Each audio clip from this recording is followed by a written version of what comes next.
Situação difícil para os cariocas. Funcionários de 5 empresas de ônibus de transportes paralisam atividades.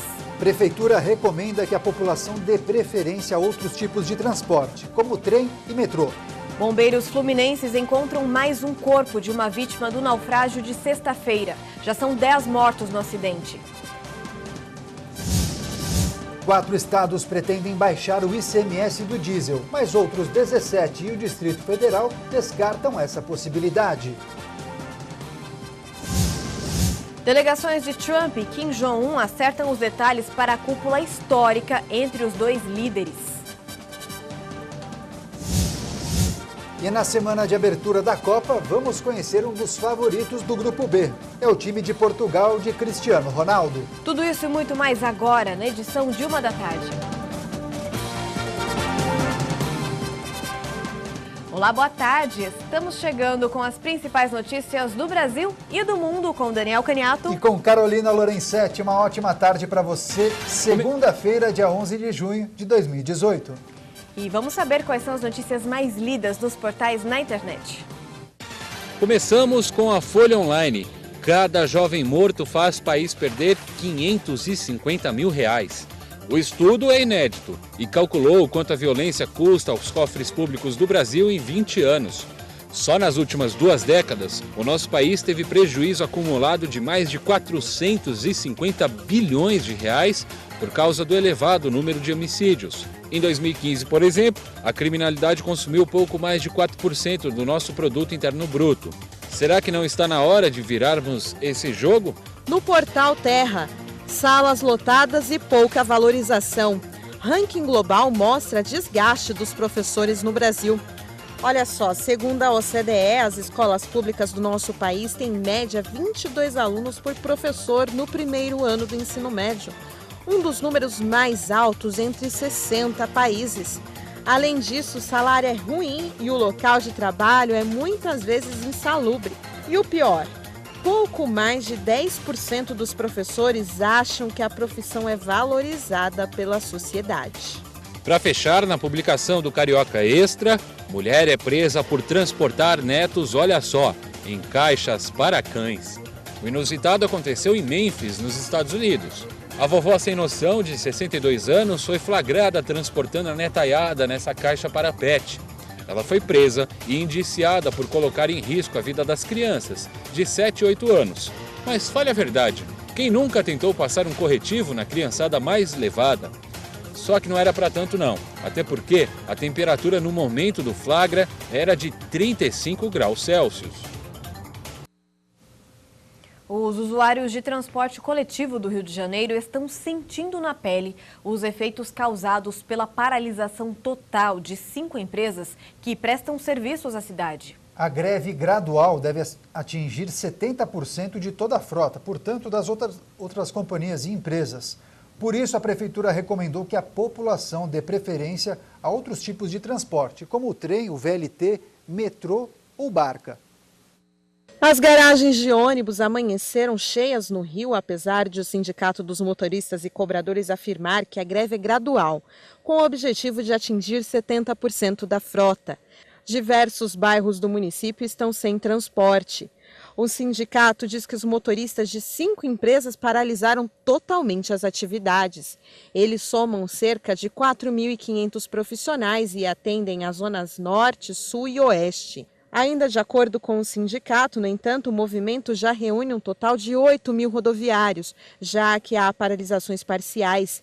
Alguns ônibus que ainda circulam foram parados por manifestantes na Avenida Brasil. Diversos passageiros ficaram sem ter como completar os seus trajetos. A categoria reivindica aumento de salário, pagamento de 13º salários e férias que estão atrasados. Além disso, eles exigem melhores condições de trabalho e o fim da dupla função, que acontece nos casos em que o motorista também exerce a atividade de cobrador. Ainda falando sobre esse assunto, o prefeito Marcelo Crivella está reunido com representantes dos rodoviários. Ainda no Rio de Janeiro, os bombeiros encontraram o corpo de mais uma vítima do naufrágio da última sexta-feira. Com isso, subiu para 10 o número de mortos. Ainda no Rio, 7 corpos foram encontrados dias depois de um tiroteio com a polícia. E no interior de São Paulo, um homem escapou por pouco de um acidente grave. Agora, em um giro de notícias pelo Brasil.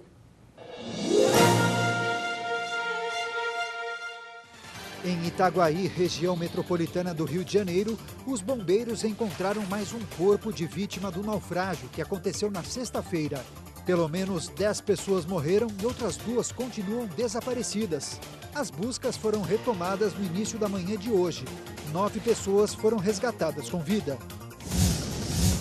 Na Urca, zona sul do Rio de Janeiro, 7 corpos foram encontrados na Praia Vermelha e em uma região de mata. Os corpos foram localizados 2 dias depois de confrontos entre policiais e traficantes que disputam o controle das comunidades da Babilônia e do Chapéu Mangueira. Em Sorocaba, município de São Paulo, o homem que escapou de ser atropelado por um caminhão já teve alta e se recupera em casa. Ele teve apenas escoriações nos braços e nas pernas. O motorista do caminhão perdeu o controle da direção e só parou ao bater em carros estacionados. Olha só esse levantamento. 7 em cada 10 pessoas avaliam que a situação do país piorou nos últimos meses. Segundo a pesquisa Datafolha, o pessimismo em relação à economia aumentou em todo o Brasil. As incertezas em relação ao crescimento e os impactos diretamente relacionados ao desempenho da economia levaram o brasileiro a baixar a expectativa sobre a situação do país. O levantamento feito pelo Instituto Datafolha apontou que 72% dos ouvidos enxergam uma piora no cenário, contra apenas 6% que apontam melhora. A paralisação dos caminhoneiros, a instabilidade cambial, dúvidas sobre a retomada do crescimento fizeram o brasileiro desacreditar em uma possível melhora. Na última pesquisa, na primeira quinzena de abril, 52% dos entrevistados já achavam que o ambiente econômico estava deteriorado, ou seja, 20 pontos percentuais a menos do que agora. Assim como a rejeição recorde ao governo de Michel Temer, o mau humor do brasileiro com a economia também é o mais alto na atual gestão. E a expectativa para o futuro também não é nada boa, já que 32% acreditam que a situação só tende a piorar nos próximos meses, contra 26% dos que acreditam em melhora da economia. O Instituto Datafolha ouviu 2.827 pessoas nos dias 6 e 7 de junho. A margem de erro é de 2 pontos percentuais para mais ou para menos. E a pesquisa Datafolha também avaliou o que a população achou da paralisação dos caminhoneiros. Para 69% dos entrevistados, a greve dos caminhoneiros trouxe mais prejuízos que benefícios ao país. Só 20% afirmaram que viram mais ganhos do que perdas. O levantamento também apontou que a maioria acha que o governo deve controlar o preço dos combustíveis, mesmo que isso prejudique a Petrobras. Apenas 26% das pessoas ouvidas acham que a União deve deixar a Petrobras livre para definir o preço dos seus produtos. E depois do Rio de Janeiro e Mato Grosso do Sul, que diminuíram impostos, outros 4 estados pretendem baixar o ICMS do diesel.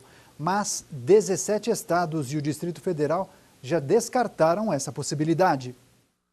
Os governos do Acre, Amapá, Espírito Santo e Sergipe também vão conseguir fazer uma redução das alíquotas do tributo. O estado do Rio de Janeiro reduziu a alíquota de 16% para 12%. E Mato Grosso do Sul baixou o atual percentual de 17% para 12%. A mudança nesses estados aconteceu após a greve dos caminhoneiros e os acordos feitos pelo governo federal para garantir o fim das paralisações. Atualmente, as alíquotas de ICMS para o diesel variam no país de 12% a 25%. Essa diferença de tributação é um dos fatores que explicam a variação dos preços de combustíveis entre os estados. As alíquotas mais altas são as do Amapá, de 25%, e do Maranhão, de 20%. A mais baixa, de 12%, é praticada atualmente por 7 estados: Espírito Santo, Mato Grosso do Sul, Paraná, Santa Catarina, São Paulo, Rio de Janeiro e Rio Grande do Sul. Das 27 unidades da federação, 17 descartam a possibilidade de avaliar uma redução das alíquotas sobre o diesel, citando, sobretudo, falta de espaço fiscal para abrir mão dessa arrecadação. Outros 4 estados, Roraima, Amazonas, Maranhão e Alagoas, ainda não responderam se vai ser possível baixar o ICMS do diesel. A Bolsa de Moedas Digitais da Coreia do Sul anunciou que sofreu um ataque hacker no final de semana. E a greve dos caminhoneiros afetou vários setores da economia, tanto que o Brasil deve crescer menos neste ano. Veja agora nos destaques de economia.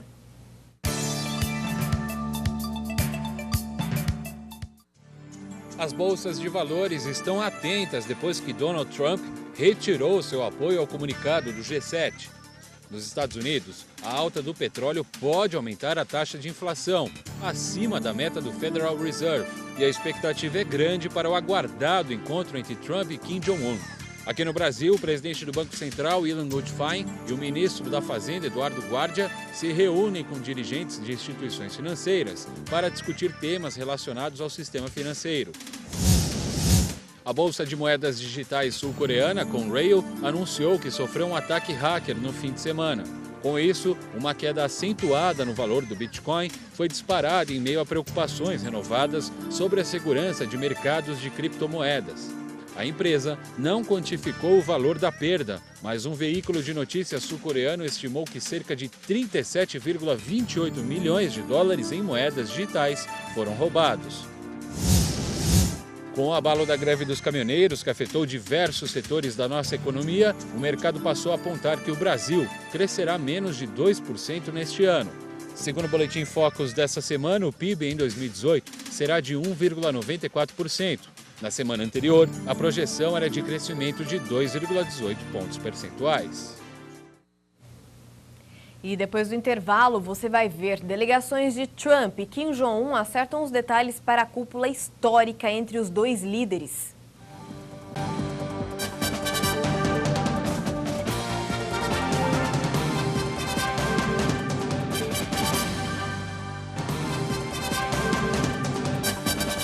Estamos de volta, 1h19, uma ótima tarde para você. E a campanha de vacinação contra a gripe vai até sexta-feira. Idosos, gestantes e crianças fazem parte do público-alvo. Só no estado de São Paulo, o número de mortes provocadas pela doença quase triplicou em maio. E em todo o país, 374 pessoas morreram neste ano. Até o início de junho, pouco mais de 40 milhões de pessoas tinham tomado a vacina. O número corresponde a 75% do público-alvo da campanha.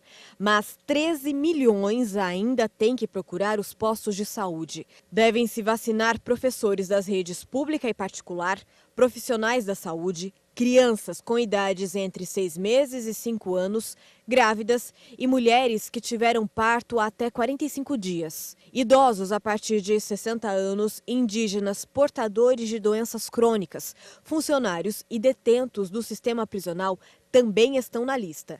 A vacina deste ano protege contra 3 tipos de vírus da gripe. No Rio de Janeiro, imagens mostram o momento em que um juiz atira contra um vizinho que conseguiu desviar do disparo. E em São Paulo, para fugir de um incêndio, um pai pulou do 2º andar do prédio com o filho no colo. Em São Bernardo do Campo, 4 pessoas da mesma família morreram em um acidente de trânsito. Agora, em um giro de notícias pelo Brasil. Em Copacabana, zona sul do Rio de Janeiro, um juiz foi gravado ao atirar em um apartamento. O ataque ocorreu na madrugada de 1º de maio e foi registrado por um vizinho com a câmera de um celular. Então, tome bala. O tiro desviou na grade de uma janela, abrindo em seguida um buraco na parede do edifício. O vizinho afirmou que não sabe qual foi a motivação para o disparo. Na região da Sé, no centro de São Paulo, um homem pulou pela janela do 2º andar de um prédio com o filho no colo para fugir de um incêndio. A vítima morava no imóvel e não conseguiu sair do edifício após as chamas se espalharem. O homem sofreu fratura na clavícula e traumatismo craniano. O bebê teve escoriações e foi levado para o hospital. Em São Bernardo do Campo, na Grande São Paulo, 4 pessoas da mesma família morreram após o motorista de um carro perder o controle da direção e bater contra um ônibus. Entre os mortos está uma criança de 4 anos, uma mulher e 2 homens. No Rio Grande do Sul, policiais militares foram presos em uma operação que investiga uma suposta ligação com facções criminosas. São cumpridos 27 mandados de prisão e busca e apreensão. Durante o cumprimento dos mandados, foram apreendidas diversas armas, munição, drogas e dinheiro. Destaques internacionais: as delegações do presidente norte-americano Donald Trump e do líder norte-coreano Kim Jong-un acertavam hoje os preparativos finais para a cúpula histórica entre os dois líderes. A reunião está marcada para as 10 da noite de hoje, no horário de Brasília, 9 da manhã de terça-feira em Singapura. O líder norte-coreano Kim Jong-un e o presidente americano Donald Trump viajaram para Singapura para uma cúpula histórica. Em uma praça de Pyongyang, boletins sobre o encontro foram transmitidos em telas gigantes. Com o arsenal nuclear norte-coreano no centro da agenda, Trump descreveu a reunião como uma oportunidade única para a paz e publicou no Twitter que é ótimo estar em Singapura e que a emoção está no ar. Nesta segunda-feira, Trump encontrou o primeiro-ministro de Singapura. Um dia antes, Lee Hsien Loong recebeu Kim. Equipes dos dois países inimigos históricos também tiveram reuniões para acertar os últimos detalhes. Em meio aos debates sobre a desnuclearização, também há outros assuntos pendentes. Quem esperava que isso aconteceria? 6 meses atrás, eles se ameaçavam mutuamente com uma aniquilação nuclear. Por isso é importante falar sobre tudo, incluindo os direitos humanos. O encontro entre os líderes está marcado em um hotel de luxo da cidade-estado nesta terça-feira. E 12 pessoas morreram no ataque de homem-bomba em Cabul, no Afeganistão. 31 ficaram feridas. O grupo Estado Islâmico reivindicou a ação por meio da agência Mac News. O incidente acontece um dia antes do início de um cessar-fogo fechado entre o governo afegão e os talibãs, coincidindo com o final do Ramadã, mês sagrado para os islâmicos. O ataque ocorreu quando os funcionários deixavam o trabalho. Entre as vítimas estão mulheres e crianças. Mais de 920 mil pessoas foram deslocadas na Síria nos primeiros 4 meses deste ano. O anúncio foi feito hoje pela ONU. Trata-se do maior número de deslocados em um curto período de tempo desde o início do conflito. A guerra na Síria começou em março de 2011. O saldo de mortes nos 7 anos de guerra é de cerca de 400 mil pessoas. E Itália e Malta barraram ontem um desembarque de um navio de uma ONG, com mais de 600 imigrantes resgatados no mar Mediterrâneo. Diante da recusa dos dois países, a Espanha afirmou que pode abrir seus portos. O Aquarius, fretado por uma ONG, resgatou no sábado 629 imigrantes, incluindo 7 mulheres grávidas, 11 crianças pequenas e 123 menores de idade sem responsáveis. Desde então, a embarcação está parada no mar, perto da Itália e Malta.